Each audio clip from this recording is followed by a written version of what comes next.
ओम शांति। आज 23 दिसंबर 2024। आज की साकार मुरली का अनमोल मधुर महावाक्य सुनेंगे। मीठे मीठे बाबा के मीठे बच्चे, तुम बाप के पास आते हो रिफ्रेश होने। तुम बाप के पास आते हो रिफ्रेश होने। बाप के मिलने से भक्ति मार्ग की सब थकान दूर हो जाती है। बाप के मिलने से भक्ति मार्ग की सब थकान दूर हो जाती है। आज की मुरली का प्रश्न है, तुम बच्चों को बाबा किस विधि से रिफ्रेश करते हैं? उत्तर है, पहला पॉइंट है, बाबा ज्ञान सुना सुना कर तुम्हें रिफ्रेश कर देते हैं। दूसरा पॉइंट है, याद से भी तुम बच्चे रिफ्रेश हो जाते हो। वास्तव में सतयुग है सच्ची विश्रामपुरी। वहाँ कोई अप्राप्त वस्तु नहीं, वहाँ कोई अप्राप्त वस्तु नहीं जिसको प्राप्त करने के लिए परिश्रम करना पड़े। तीसरा पॉइंट है, शिव बाबा की गोद में आते ही, शिव बाबा की गोद में आते ही तुम बच्चों को विश्राम मिल जाता है, सारी थकान दूर हो जाती है। ओम शांति। बाप बैठ समझाते हैं, साथ में यह दादा भी समझाते हैं।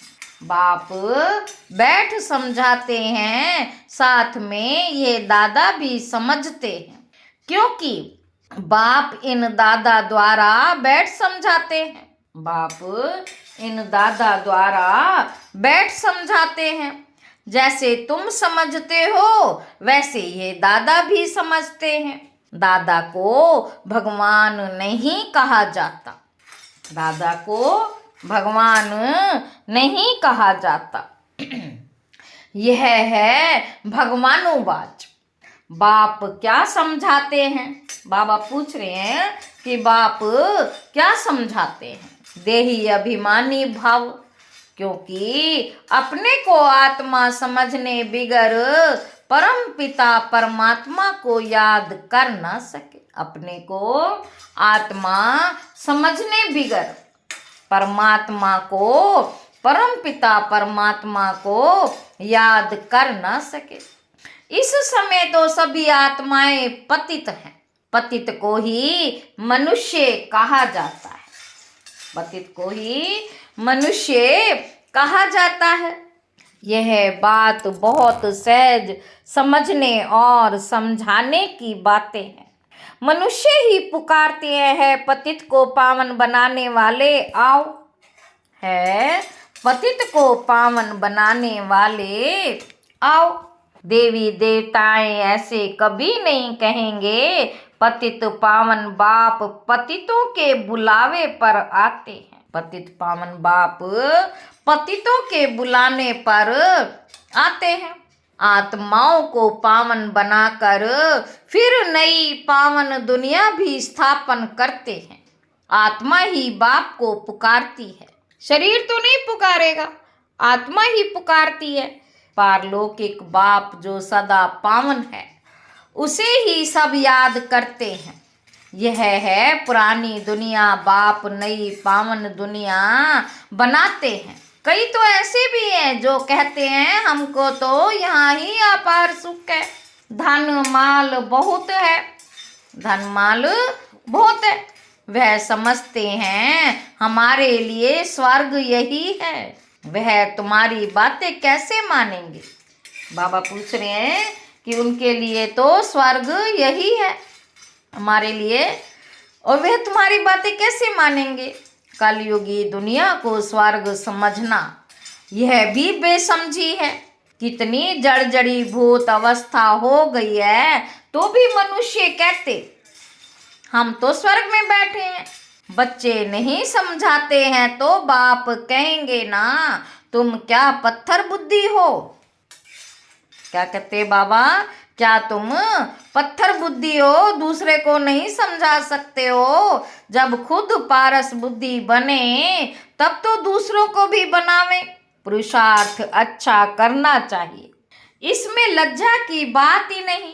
परंतु मनुष्यों की बुद्धि में आधा कल्प की जो उल्टी मतें भरी हुई हैं, आधा कल्प की जो उल्टी मतें भरी हुई हैं, वह कोई जल्दी भूलते नहीं। जब तक बाप को यथार्थ रीति नहीं पहचाना है तब तक वह ताकत आ नहीं सकती। बाप कहते हैं, इन वेदों शास्त्रों आदि से मनुष्य कुछ भी सुधरते नहीं, दिन प्रतिदिन और ही बिगड़ते आए हैं, दिन प्रतिदिन और ही बिगड़ते आए हैं। सतो प्रधान से तमो प्रधान ही बने हैं। ये किसी की भी बुद्धि में नहीं है कि हम ही सतो प्रधान देवी देवता थे। कैसे नीचे गिरे किसी को जरा भी पता नहीं, और फिर 84 जन्म के बदले 84 लाख जन्म कह दिया है। तो बाप बिगर ज्ञान की रोशनी देने वाला कोई नहीं। सभी एक दो के पिछाड़ी दर दर धक्के खाते रहते हैं, नीचे गिरते पट पड़ गए हैं, नीचे गिरते गिरते पट पड़ गए हैं। सब ताकत खत्म हो गई है, बुद्धि में भी ताकत नहीं जो बाप को यथार्थ जान सके। बाप ही आकर सबकी बुद्धि का ताला खोलते हैं तो कितने रिफ्रेश होते हैं। बाप के पास बच्चे रिफ्रेश होने आते हैं, घर में विश्राम मिलता है ना। बाप के मिलने से भक्ति मार्ग की सब थकान ही दूर हो जाती। बाप के मिलने से भक्ति मार्ग की सब थकान दूर हो जाती है। सतयुग को भी विश्रामपुरी कहा जाता है, सतयुग को भी विश्रामपुरी कहा जाता है।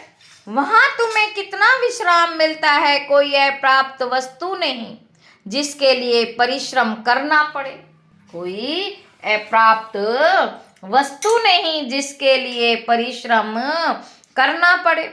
यहाँ रिफ्रेश बाप भी करते हैं तो ये दादा भी करते हैं, यहाँ रिफ्रेश बाप भी करते हैं तो दादा भी करते हैं।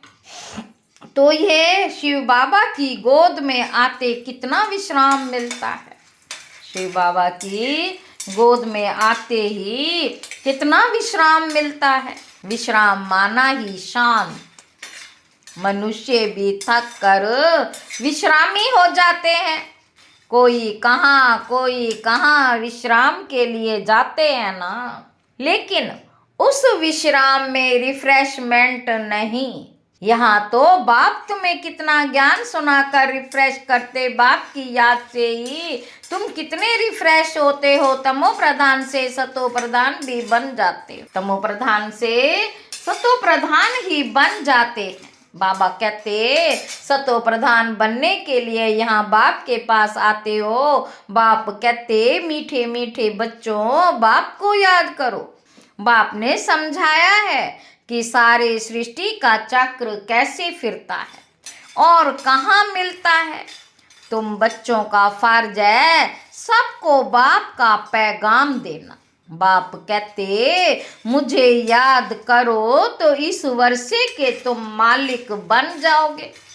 बाप इस संगम युग पर नई स्वर्ग की दुनिया रचते हैं। बाप इस संगम युग पर नई दुनिया रचते हैं। बाबा कहते तुम जाकर मालिक बनते हो, फिर द्वापर में माया रावण के द्वारा तुम्हें श्राप मिलता है तो पवित्रता सुख शांति धन आदि सब खत्म हो जाता है। कैसे कैसे धीरे खत्म होता है वह भी बाप ने समझाया है। दुख धाम में कोई विश्राम थोड़े ही होता है। सुख धाम में विश्राम ही विश्राम है। सुख धाम में विश्राम ही विश्राम है। मनुष्यों को भक्ति कितना थकाती है। जन्म जन्मांतर भक्ति से कितने थक जाते हैं। कैसे एकदम कंगाल बन गए हो। बाबा कहते कैसे एकदम कंगाल बन गए हो। ये सारा राज बाप बैठ समझाते हैं। नए नए आते हैं तो उन्हें कितना समझाना होता है। नए नए आते हैं तो उन्हें कितना समझाना होता है। बाबा कहते बाबा कहते हर एक बात पर मनुष्य कितना सोचते हैं, समझते हैं, कहाँ जादू ना हो। अरे तुम ही कहते हो भगवान जादूगर है, तो बाप कहते हैं हाँ मैं बरोबर जादूगर हूँ, परंतु वह जादू नहीं जिससे मनुष्य भेड़ बकरी बन जाए। यह बुद्धि से समझा जाता है। यह बुद्धि से समझा जाता है। यह तो जैसे ऋण मिसल है। गायन भी तो है सुरमंडल के साज से। इस समय तो जैसे सभी मनुष्य ऋण बकरियां हैं। ऋण बकरियां मतलब भेड़ बकरियां हैं। ये बातें सारी यहाँ की हैं। इस समय का ही गायन है। कल्प के पिछाड़ी को भी मनुष्य समझ नहीं सकते। कल्प के भी पिछाड़ी को भी मनुष्य समझ नहीं सकते। चंडिका का कितना बड़ा मेला लगता है। वह कौन थी। बाबा पूछ रहे हैं बच्चों से कि चंडिका कौन थी। चंडिका का कितना बड़ा मेला लगता। वह एक देवी थी। ऐसा नाम तो वहां कोई होता ही नहीं। सतयुग में कितने अच्छे सुंदर नाम होते हैं। सतयुगी संप्रदाय को श्रेष्ठाचारी कहा जाता है। कलयुगी संप्रदाय को कितना छी टाइटल देते हैं। अभी के मनुष्यों को श्रेष्ठ नहीं कहेंगे, देवताओं को श्रेष्ठ कहा जाता है। गायन भी है मनुष्य से देवता किए करत न लागी वार। मनुष्य से देवता किए करत न लागी वार। बाबा कहते मनुष्य से देवता, देवता से मनुष्य कैसे बनते हैं। ये राज बाप ने तुम्हें समझाया है। उनको डीटी वर्ड, इनको ह्यूमन वर्ड कहा जाता है। दिन को सोझरा, रात को अंधियारा कहा जाता है। ज्ञान है सोझरा, भक्ति है अंधियारा। अज्ञान नींद कहा जाता है ना। बाबा कहते तुम भी समझते हो। बाबा कहते तुम ही समझते हो कि आगे हम कुछ भी नहीं जानते थे तो नेति नेति कहते थे। क्या कहते थे। नेति नेति कहते थे, अर्थात हम नहीं जानते। अभी तुम समझते हो। हम भी तो पहले नास्तिक थे। बेहद के बाप को ही नहीं जानते थे। वह है असली अविनाशी बाबा। उसे सर्व आत्माओं का बाप कहा जाता है। उन्हें सर्व आत्माओं का बाप कहा जाता है। तुम बच्चे जानते हो। बाबा कहते तुम बच्चे जानते हो। अभी हम उस बेहद के बाप के बने हैं। बाप बच्चों को गुप्त ज्ञान देते हैं। यह ज्ञान मनुष्यों के पास कहाँ मिल ना सके। आत्मा भी गुप्त है। गुप्त ज्ञान आत्मा धारण करती है। आत्मा ही मुख द्वारा ज्ञान सुनाती है। आत्मा ही गुप्त बाप को गुप्त याद करती है। आत्मा ही गुप्त बाप को गुप्त याद करती है। बाप कहते बच्चों देह अभिमानी नहीं बनो। देह अभिमान में आते ही आत्मा की ताकत खत्म हो जाती है। देह अभिमान से आत्मा की ताकत खत्म हो जाती है। आत्म अभिमानी बनने से आत्म में ताकत जमा होती है। बाप कहते ड्रामा के राज को अच्छी रीति समझकर चलना है। इस अविनाशी ड्रामा के राज को जो ठीक रीति जानते हैं वह सदा हर्षित रहते। इस समय मनुष्य ऊपर जाने की कितनी कोशिश करते हैं, समझते हैं ऊपर में दुनिया है, शास्त्रों में सुन रखा है। ऊपर में दुनिया है तो वहां जाकर देखें, वहां दुनिया बसाने की कोशिश करते हैं। दुनिया तो बहुत बसाई है ना। भारत में सिर्फ एक ही आदि सनातन देवी देवता धर्म था और कोई खंड आदि नहीं था। फिर कितना बसाया है तुम विचार करो। भारत के कितने थोड़े टुकड़े में देवताएं होते हैं। जमुना के किनारे पर ही परिस्थान था जहाँ ये लक्ष्मी नारायण राज्य करते थे। कितनी सुंदर शोभायमान सतो प्रधान दुनिया थी। नेचुरल ब्यूटी थी। आत्मा में ही सारा चमत्कार रहता है। बच्चों को दिखाया था श्री कृष्ण का जन्म कैसे होता है। सारे कमरे में जैसे रोशनी हो जाती है। तो बाप बैठकर बच्चों को समझाते, अभी तुम परिस्थान में जाने के लिए पुरुषार्थ कर रहे हो, बाकी ऐसे नहीं। तालाब में डुबकी लगाने से परियां बन जाएंगे। तालाब में डुबकी लगाने से परियां बन जाएंगे। बाबा कहते यह सभी झूठे नाम रख दिए हैं। लाखों वर्ष कह देने से बिल्कुल ही सब कुछ भूल गए हैं। अभी तुम अभूल बन रहे हो। नंबरवार पुरुषार्थ अनुसार विचार किया जाता है। इतनी छोटी सी आत्मा कितना बड़ा पाठ शरीर से बजाती है। फिर शरीर से आत्मा निकल जाती है तो शरीर को देखो क्या हाल हो जाता है। आत्मा ही पाठ बजाती है। कितनी बड़ी विचार की बात है।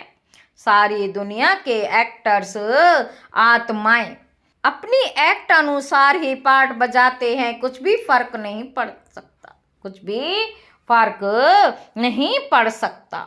बाबा कहते क्योंकि आत्मा तो मन बुद्धि सहित है ना।